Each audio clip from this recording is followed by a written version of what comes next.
भिवंडी लोकसभा क्षेत्र में आने वाले 6 विधानसभा क्षेत्र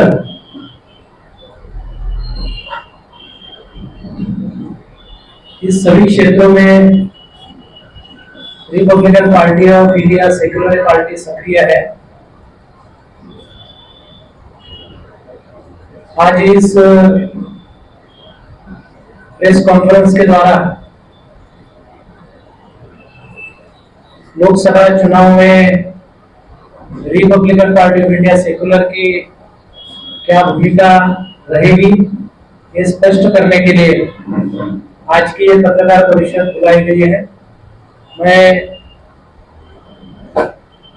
आरपीआई सेक्युलर के द्वारा इस पत्रकार परिषद में शामिल सभी पत्रकार भाइयों और बहनों का स्वागत करता हूं।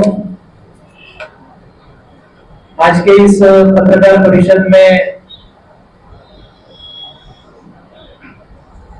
आरपीआई के ठाणे जिला के सेक्युलर पार्टी के अध्यक्ष रविंद्र जी चंदने कुछ मिनटों में यहाँ पहुंचेंगे।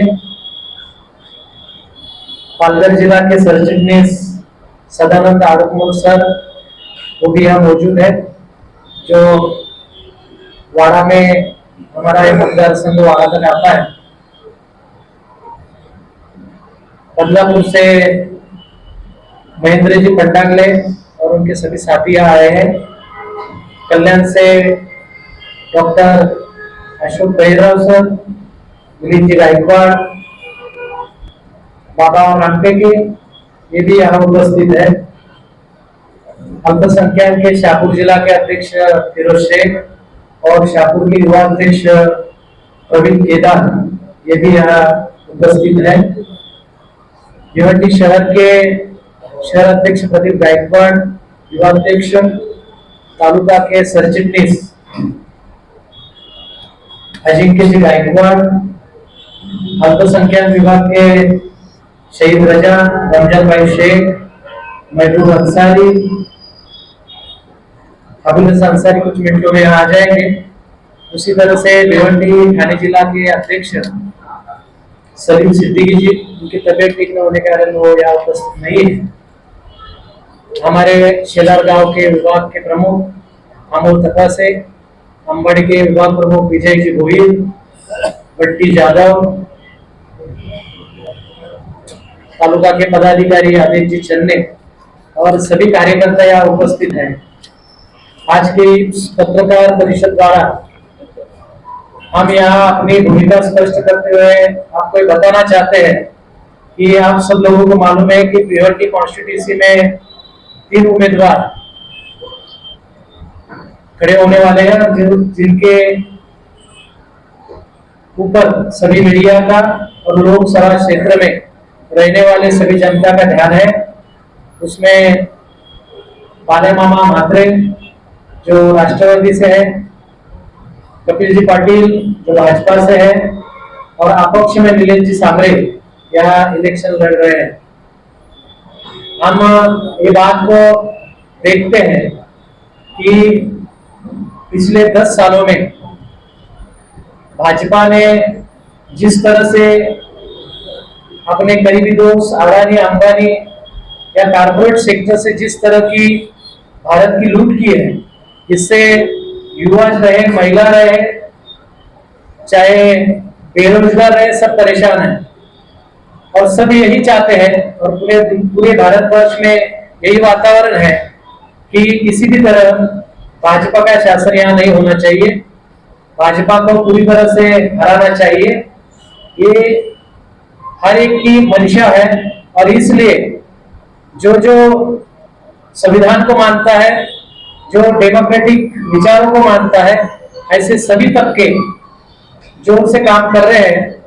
और इसमें हम देखते हैं कि भाजपा जिस तरह का नारा दे रही है कि 400 पार, हम देखते हैं कि संसद में अगर सत्ता स्थापन करनी है तो 275 सभासद लगते हैं, खासदार लगते हैं, लेकिन 400 पार का नारा देकर अब ये बात सामने आ गई है और बीजेपी के मंसूबे भी साफ हो गए हैं कि उनको किसी भी तरह यहाँ संविधान को खत्म करना है, यहाँ के लोकशाही को खत्म करना है और यहाँ एक तानाशाह मोदी के रूप में, मोदी जी के रूप में यहाँ उनको लाना है। और उसकी शुरुआत गए 10 साल से शुरू है। पूरी तरह से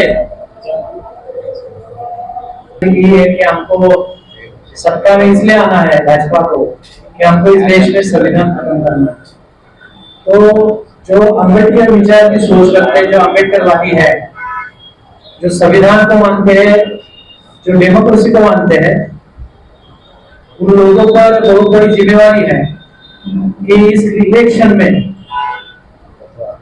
भाजपा को हराया जाए, ताकि 10 सालों में भाजपा ने, चाहे वो महंगाई का मुद्दा रहे, चाहे वो बेरोजगारी का मुद्दा रहे, चाहे वो नोटबंदी का मुद्दा रहे, जीएसटी का मुद्दा रहे, और सबसे बड़ा जो स्कैम है इलेक्ट्रल बॉन्ड, ये करने के बाद पूरी तरह से भाजपा पार्टी उजागर हो गई है कि भाजपा एक भ्रष्टाचारी पार्टी है। भाजपा पूरी तरह से देश की जो राष्ट्रीय एकात्मता है, देश में जो भाईचारा है, उसको पूरी तरह से खत्म करके जातीय और धार्मिक ध्रुवीकरण करना चाहती है, जो बात डेमोक्रेसी के लिए बहुत बड़ा खतरा है। हम एजुकेशन को देखते हैं कि एजुकेशन के सभी साहित्य पे 18% की जीएसटी लगा चुके हैं। शेतकरी 750 शेतकरी बाल्यामामा म्हात्रे जो है वो इलेक्शन के उस अगुवाई में नहीं थे। उस समय हमको एक लग रहा था कि एक सोशल वर्क करने वाले नीलेश सांबरे कांग्रेस का टिकट लेकर भाजपा को एक कड़ा आह्वान खड़ा करेंगे, इसलिए हम उनके साथ थे। बाद में उनको भाजपा का टिकट नहीं मिला, बाल्यामामा म्हात्रे को राष्ट्रवादी की तरफ से इंडिया गठबंधन का टिकट मिला। तो हम सोचते हैं कि वोटों का बंटवारा नहीं होना चाहिए और इंडिया गठबंधन का कैंडिडेट चुन के आना चाहिए। यही बात मद्देनजर रखते हुए हमने आज बाल्यामामा म्हात्रे जी को समर्थन दिया। हम उनको बीजेपी का ऐसा हमारा कोई एलिगेशन नहीं है, सोशल वर्क का उसका अच्छा काम है, लेकिन कोई भी अपक्ष उम्मीदवार जब खड़ा रहता है, अगर वो वोट काटता है तो उसका फायदा हमेशा जो भाजपा के कैंडिडेट उसको होता आ रहा है, ये हमने देखा है। इसलिए उन्होंने जो पिछली बार जो सुझाव रखा था कि हम बाल्यामामा से बात करेंगे, बाल्यामामा अगर लड़ना चाहते हैं, उनकी ताकत ज्यादा है। मुझे लगता है कि शिवसेना, उद्धव ठाकरे गढ़, भिवंडी और पूरे क्षेत्र में बहुत ही मजबूत गढ़ है। आप भिवंडी सिटी में देखोगे तो भिवंडी सिटी में कांग्रेस और राष्ट्रवादी बहुत ही मजबूत है। मुस्लिम वोट जहां तक मेरा ख्याल है कि नहीं बटेंगे, 80-90% वोट इंडिया गठबंधन को ही जाएगा। तो मुझे लगता है कि और दलित वोट तो बाल्यामामा को ही गिरेगा, क्योंकि संविधान को बचाने की जब बात आती है तो सबसे आगे बाबा साहब को मानने वाले लोग ही रहते हैं, ये आपने इतिहास देखा है। तो मुझे लगता है आज की तारीख में बाल्यामामा एक जीतने वाला कैंडिडेट दिखाई दे रहा है।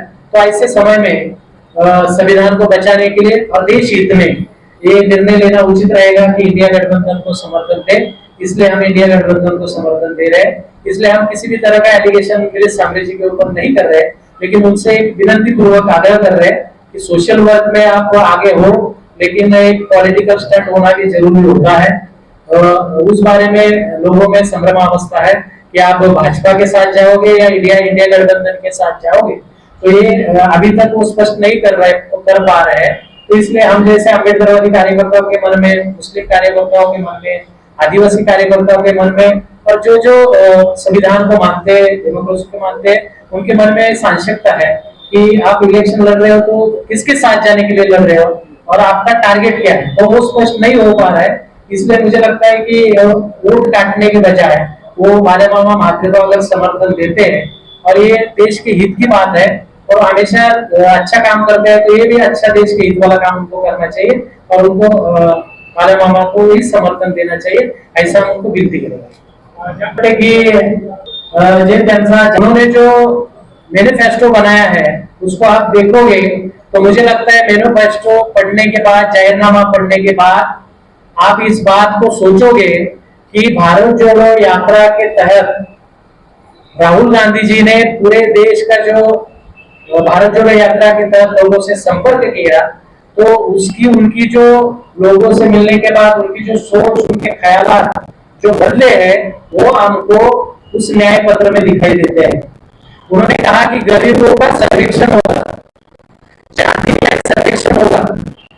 2021 में भाजपा को जाति न्याय सर्वे करना था, लेकिन जानबूझकर उन्होंने जाति न्याय सर्वेक्षण इसलिए नहीं किया क्योंकि उनको आरक्षण हटाने का था और उसकी बहुत बड़ी साजिश चालू थी।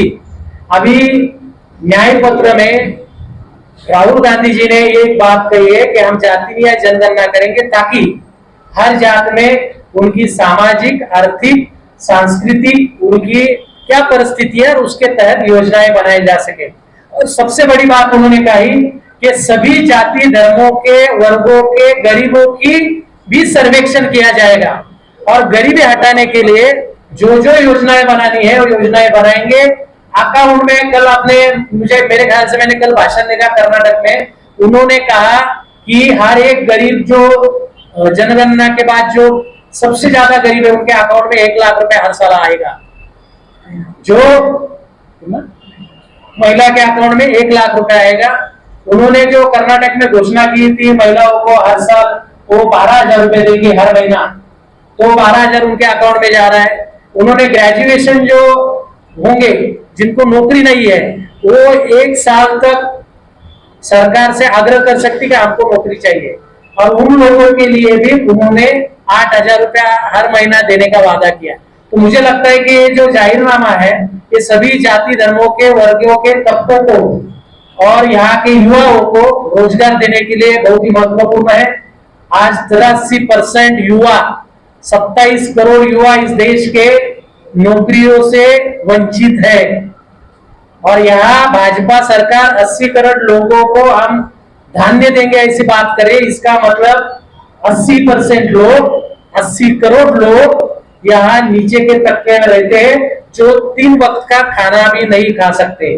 तो उनके उद्धार के लिए, उनके विकास के लिए 10 सालों में भाजपा ने ये क्या किया, ये बताने के लिए उनके पास कोई उत्तर नहीं है, कोई योजना नहीं है। तो भाजपा सरकार खाली जुमलेबाज सरकार है और पूरी तरह से फ्लॉप सरकार है। इसलिए उनको हटाना मतलब गरीबी हटाना है, उनको हटाना मतलब बेरोजगारी हटाना है, उनको हटाना मतलब सामाजिक और राजनीतिक, जातीय, धर्मीय ध्रुवीकरण को हटाना है, उनको हटाना मतलब संविधान को बचाना है। ये बात को सबको ध्यान में रखना पड़ेगा। सर, हमने प्रेस कॉन्फ्रेंस लिया, वही समर्थन। मैं पार्टी का जनरल सेक्रेटरी हूँ और जिला के सभी पदाधिकारी बैठे हैं। हमारे जो राष्ट्रीय अध्यक्ष है श्यामदादा गायकवाड़ पूरे महाराष्ट्र में नहीं तो देश में अगुवाई करके सभी प्रागतिक विचार के, सभी सेकुलर विचार के, सभी अम्बेडकरवादी विचारों के नेताओं को, संगठनों को एक साथ करके पूरे महाराष्ट्र में दौरा कर रहे हैं और लोगों को साथ में लेकर ये बता रहे हैं कि अपक्ष उम्मीदवार को, वंचित के उम्मीदवार को या किसी भी अम्बेडकरवादी संगठन का नाम लेके जो जो उम्मीदवार खड़ा करता है, अगर आप उसको वोट देते हो तो जीतेगा नहीं, बल्कि